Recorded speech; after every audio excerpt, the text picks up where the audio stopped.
I'm Lisa. Welcome to our kitchen. We like to call this the One Butt Kitchen. Today we are going to be making Zwieback, and Caleb is going to be my helper. And Kitty is going to be my helper.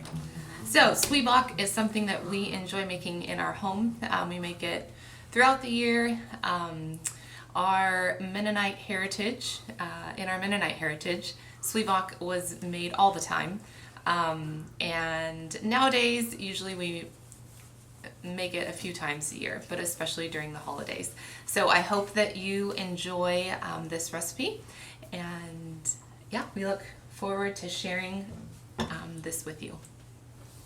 Okay, the first step is to take a half cup of lukewarm to a little bit warmer water, and in that we're going to mix a tablespoon of yeast. Kitty will get that. And about a teaspoon of sugar. And we're going to mix that up and until the yeast dissolves, and then we're going to set it aside until the yeast grows. So another word for that could be like froth. It's going to be really frothy. And yeah, and last time we did this, it overflowed the cup. So we'll see what happens this time, because each time is different. All right, you did great, buddy. Let me just whip it one more time, and then we'll set it aside. All right, for this step, we are going to put 3 cups of milk into a pot and put this on the stove. You want to pour it? Mm-hmm. We'd like it to be warm. We are going to heat it until it's just about scalded, and then we'll let it cool just a little before we add it to our dough. All right. Right about 3 cups. 3 cups. He's watching the little marker inside the pot. All right, so here it goes onto the stove. I think. The wrong thing. This one.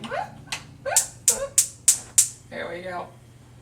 All right, so we'll keep an eye on that so it doesn't get too hot. This butter should be about room temperature, and our butter is mushy right now. Mushy. All right, so for this step, yep, go for it. We're gonna mix 1 cup of mushy room temperature butter with a tablespoon of sugar, a tablespoon of salt. Keep working on this. And about a cup and a half of flour. And really this is to mix in the butter and get that going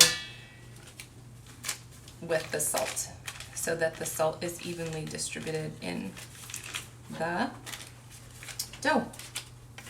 Mm-hmm. Yeah. Do you want to stir the milk? Can I get something? Sure.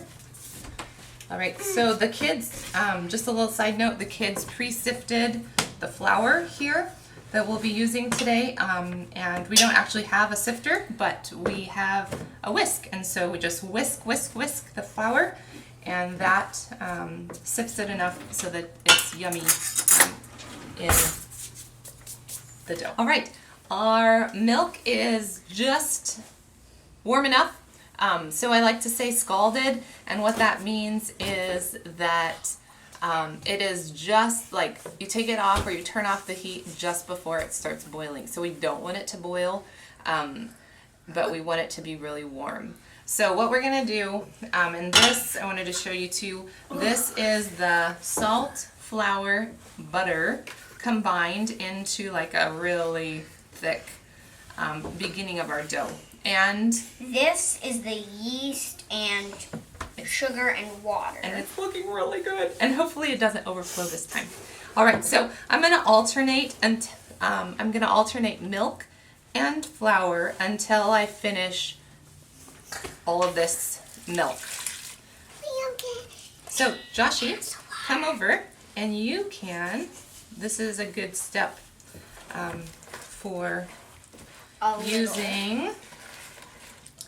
Little boy? Yeah, for the little boys to do. It's also a good step for using a whisk versus like a spatula. If you're using a mixer, you don't need to change the hook. You can just continue using a dough hook. Whoa, you want to keep it in the bowl. Not out. All right, so. Not in the bowl. Out Out the flour, please. In the bowl. All right, Joshy, come over and you can help add the flour. Okay, over here. You're doing great. Kitty's gonna help Yeah. mix it. Here, add in a little bit more flour. Okay. Okay. Here. Standing Uh-huh. on the edge of the bowl. Now she's mixing. All right, so we're just going to continue like this until, okay, so now it's going to be sloppy, until all the milk is mixed in. And all the flour. All right, so Caleb has mixed in all of the milk. And Joshy, I think we're ready for one more little bit of flour, okay? Little. That's good. All of that is good. It's growing. It's growing. And fast. Okay, prepare another cup. The yeast and water and sugar are growing very, very fast. Very, very fast. Mama, the inside of that, when I lift it up, the inside of that gets That means it's hollow. ready. It's hollow. It's ready. It's ready to put in. All right, it is ready to put in. So let's give it a little bit of a whisk. Almost, Joshy. Almost, not yet. Okay, I'm going to put some more in. Okay, get it ready. That just made it Okay, go down. that's ready. Go ahead. So the yeast is grown and it's going into the dough. We're gonna mix this in with our whisk, and then Joshy will add another cup or so of flour. So I think by the time we're done with adding in the flour, it will have been probably about 7 or 8 cups. Yeah, that will happen. Yes, that will happen. That was a little loopy. Where? All right, go ahead. Joshua's got to pour into dough. Okay, now he's going to prepare another cup of flour. So we're going to keep mixing in the flour until it feels right. Like I said, about probably 7 to 8 cups. It's different every time based on the temperature of the room and the humidity and stuff like that. So we're going to keep adding in the flour and mixing it in until it feels right. And then we will take our dough out and knead it. All right, so here is the dough. We've mixed in about 7 more cups of flour. And now we're gonna put it out on my pizza peel, because that is the biggest thing I have to knead on. If you're making this in a KitchenAid mixer, you can actually, okay, awesome. You can let the mixer do this step for you. Mommy? But you have to add in a flour from time to time. Right, you'll add in flour until the dough pulls away from the sides. Yeah. All right. Last time we did this, I reached in onto the sticky stuff, and then it was so sticky, and I had to wash my hands. Oh my goodness. So That's why I'm getting extra flour. extra flour. So what we're gonna do Extra flour. is we're gonna keep adding just a little bit of flour. You'll watch the boys do it. And we're gonna we're gonna bring from the outside to the middle and then push down with the palm of your hand. Oh, awesome. Okay, so palm of your hand. That was a little, wait. More. Wait. than we Let's needed. Let's shake off that flour. Because we don't need a ton of flour. We just need it. Just a little. We're gonna knead it until all the flour is mixed in A little bit, Joshy.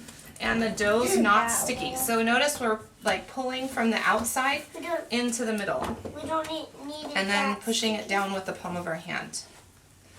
Yeah, good. I like to poke it because like where we do it Just so spring- it stays together. I can spring your mom. Just sprinkle. There. So it's a little bit sticky. The more often you make it, the more used to what the dough is supposed to feel like you'll be. Can I punch it again? You can. So we're actually almost done. It's still sticking to the kneading surface just a little bit, but we don't need much more. Okay, let mommy work. Let mommy work this really quick and see if that is enough. Nice, Josh. That's what I did to get off my hands. Yeah, that's Like, great. Nice. think we're nearing. Okay, can you push with the palm of your hand in the middle? Okay.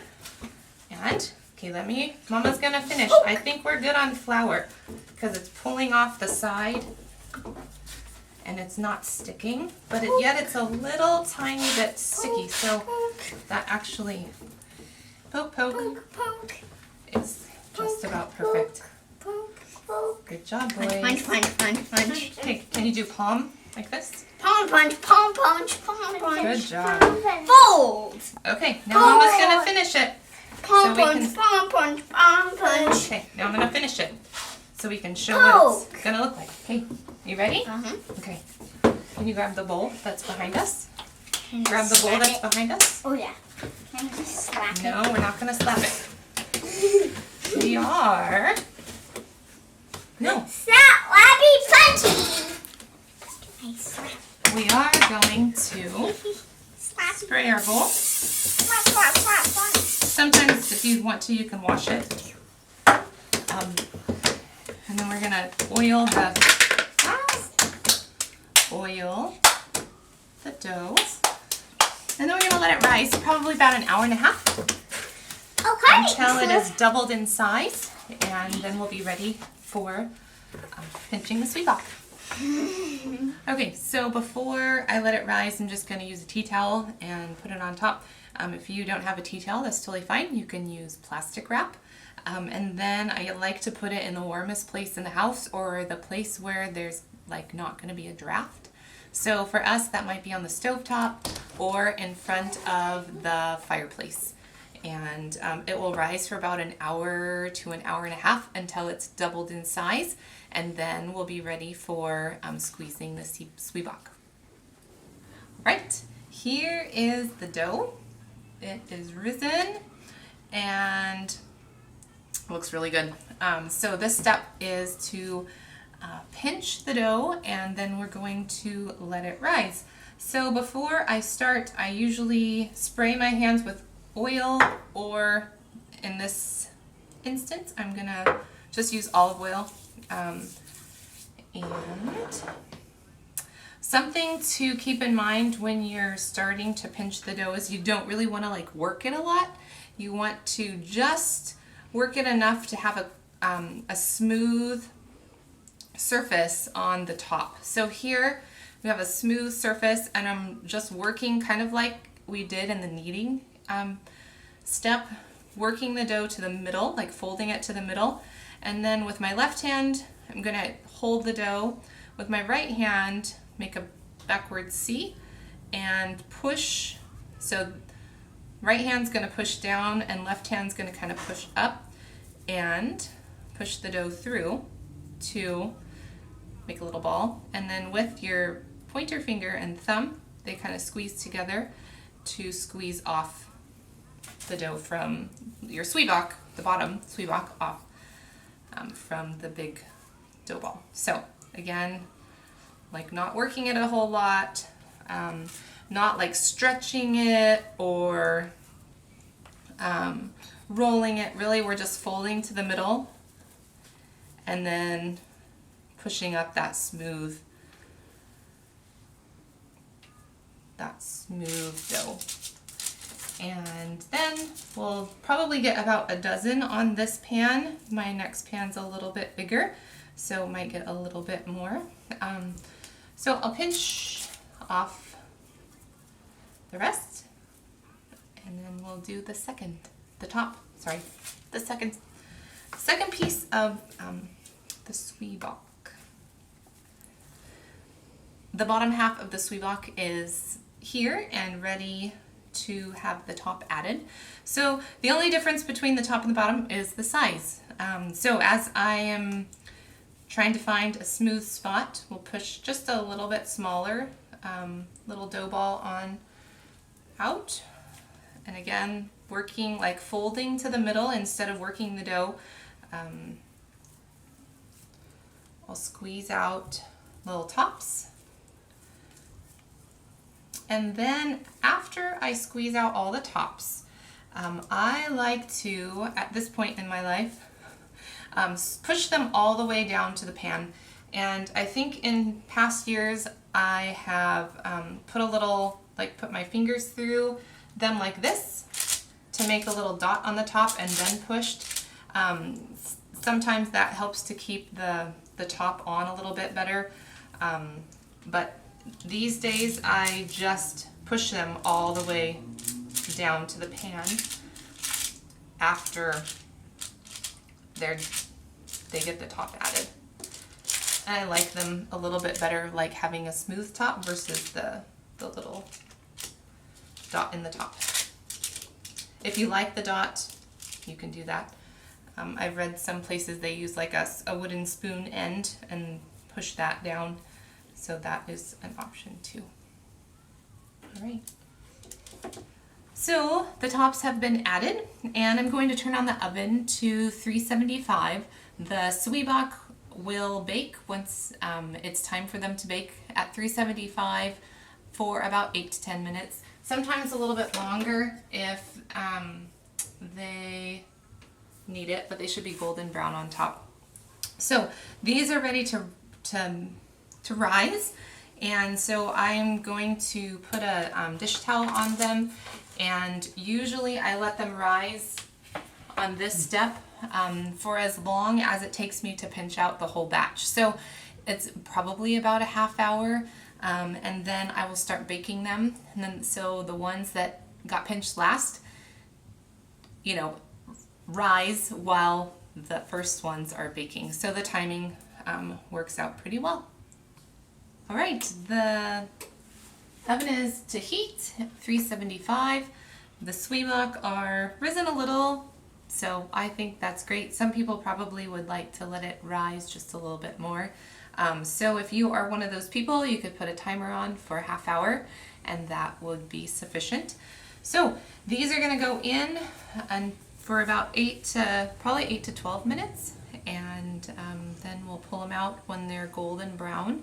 So I just like to watch them. If you are a timer person, put your timer on for 8 minutes and then start checking them to see if the tops are brown. You'll notice that I did use parchment here. In the past I haven't used parchment. These days I am using parchment, but another option would just be to spray the pan before with vegetable oil, or like rub it with the olive oil, and that would be sufficient as well. All right, so they're gonna go in the oven, and we'll see them when they get out. Here is the next batch next tray that will go in, and we'll let them rise while these cook, and then it will be like perfect timing for them to go in the oven. The Zwieback are brown and are ready to come out. The next batch will go in.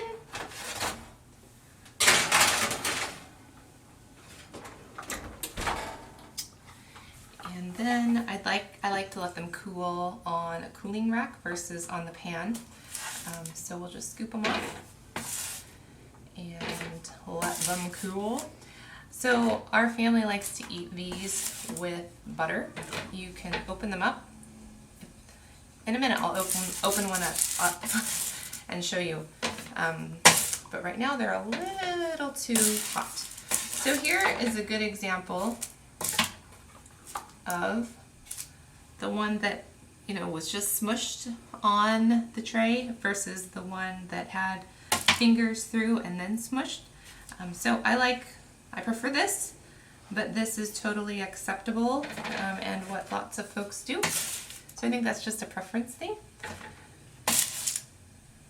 So we like to eat them with butter, and we also like to eat them with jam. So hot, very, very hot. But I wanted to show you. There's a little, little divot there that you can just put some butter or jam and put the top on, and it's delicious. We'll let them cool a little bit before we dig into them, but we love Zwieback. Thanks for joining me in the kitchen today as we've made Zwieback. If you make Zwieback, I'd love to hear like any differences that you use or tips or tricks, because I think we are all better together. I hope that this has been helpful, and if you'd like, you can leave comments below in the comment section. Down there you'll also find the recipe, and I also hope that is helpful as you try